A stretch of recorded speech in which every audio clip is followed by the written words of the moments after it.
মাসুদ ভাই, গণভোটে যদি হ্যাঁ জিতে যায় তাহলে দ্বিকক্ষ বিশিষ্ট একটি সংসদীয় কাঠামো তৈরি হবে। এটি বাংলাদেশের এবারই প্রথম এবং এটি একটা বড় পরিবর্তন।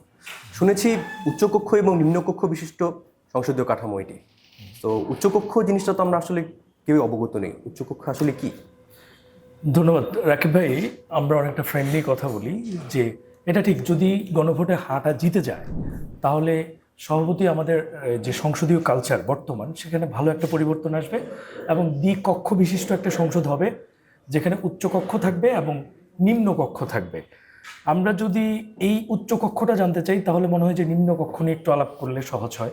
যে নিম্নকক্ষটা কি?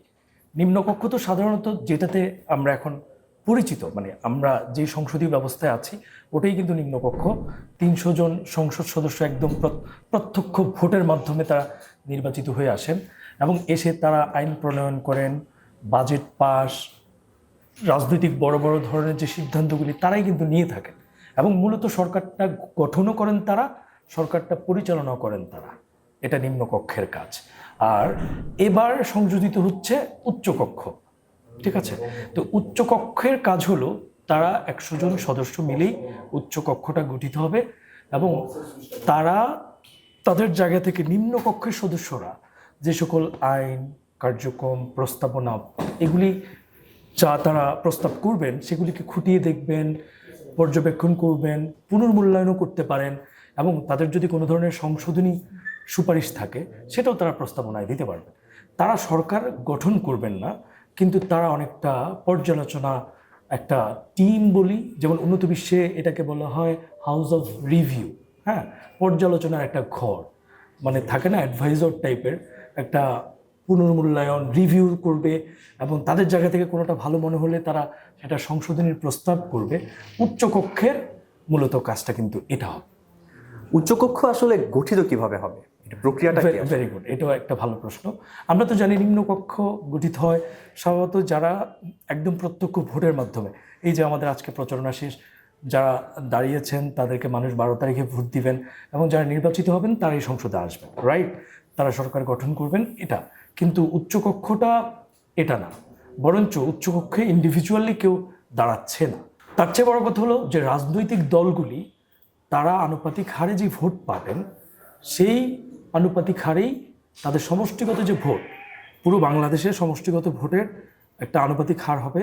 যে স্বাভাবিক বিএনপি কত পার্সেন্ট পেল, জামায়াত বা ছোটোখাটো অন্যান্য যে সকল দল, ওই পার্সেন্টেজ অনুযায়ী তাদের প্রতিনিধিত্ব নিয়োগ হবে উচ্চকক্ষে। আমরা যদি উদাহরণস্বরূপ বলি, কেউ যদি 10% ভোট পায় তাহলে উচ্চকক্ষে আমরা জানি ১০০ জন সদস্য থাকবেন, তাহলে তাদের ১০ জন সদস্য উচ্চকক্ষে যাবেন। স্বাভাবিকভাবেই উচ্চকক্ষটা গঠিত হবে এই নিয়মে, আনুপাতিক হারে। নিম্নকক্ষের পাশাপাশি উচ্চকক্ষ গঠনের মাধ্যমে এই যে দ্বিকক্ষ বিশিষ্ট আইন, আমাদের সংসদ ব্যবস্থা, এটার আসলে সুবিধাটা কি? মানে এটা কি আপনার ক্ষমতার যে বন্টনের ভারসাম্য, এটাকে কতটুকু মূল্যায়ন করতে পারবে? এটা আমাদের স্বাভাবিকভাবে আমাদের যে উন্নয়নশীল বলি বা কমোন্নত দেশগুলি বলি, এই জায়গাগুলির জন্য এটা কাইন্ড অফ একটা, মানে আমি বলবো ব্লেজ। কারণ আপনি আপনি জানেন আমাদের যে রাজনৈতিক পাওয়ার বা ক্ষমতার যে চর্চাটা, এখানে যারাই আসেন তারা স্বাভাবিকভাবে স্বেচ্ছাচারী হয়ে ওঠেন, আরও কীভাবে থাকতে পারেন এবং তারা কিভাবে কত গতিতে আইনের পরিবর্তন ঘটাতে পারেন, তাদের স্বার্থে যায় এরকম আইনগুলি তারা করেন। এই জায়গায় কোনো রকম লাগাম টানার খুব বেশি সুযোগ নেই। কিন্তু উচ্চকক্ষ হওয়ার কারণে, বা যদি হয়, তাহলে তাদেরকে একটু টেনে ধরা, সংশোধনী দেওয়া, তাদের জিনিসগুলি খুঁটিয়ে দেখা, সর্বোপরি কথা হলো যে আপনি মন ইচ্ছা মতো যা ইচ্ছা তা করতে পারছেন না। সেটা আমাদের দেশের মতো রাজনৈতিক ব্যবস্থা আমি মনে করি যে কাইন্ড অফ ব্লেসিং এটা। স্বাধীনতার অর্ধ শতাব্দী পেরিয়ে গেলেও এত বছর এক এক কক্ষ বিশিষ্ট এই যে সংসদের ব্যবস্থা ছিল, এটা কি এই ক্ষেত্রে দেশ পরিচালনার ক্ষেত্রে কি যথেষ্ট ছিল? আর আপনি কি মনে করেন যে বাংলাদেশের যে অস্থিতিশীল রাজনৈতিক অবস্থা স্বাধীনতার পর থেকেই ছিল, এর কারণ কি এটাই ছিল এবং এ থেকে কি আমরা মুক্তি পেতে যাচ্ছি কিছুটা হলেও? স্বাভাবিকভাবেই এটা তো আমাদের বাস্তবিকতা। কারণ আমরা কেন এই চেঞ্জটা চাচ্ছি? আমাদের পুরনো যে ব্যবস্থা এটা আমাদেরকে অনেক বেশি ভুগিয়েছিল, রাইট? আমরা অনেক সাফার করেছি, আমরা দেখেছি 90তেও আমাদের গণতন্ত্র নিয়ে যথেষ্ট ফাইট হয়েছে, গণ অভ্যুত্থান হয়েছে, মানুষ প্রাণ দিয়েছে, রক্ত দিয়েছে, কিন্তু আমরা খুব পরিবর্তন দেখিনি। 2006 আমরা সেটাকেও একটা সংস্কারকালীন পিরিয়ড ভেবেছিলাম, কিন্তু পুরোটাই আমাদের কাছে ফানুসের মতো লেগেছে, সময় শেষ, সেটা হাওয়াটা মিলিয়ে গেছে।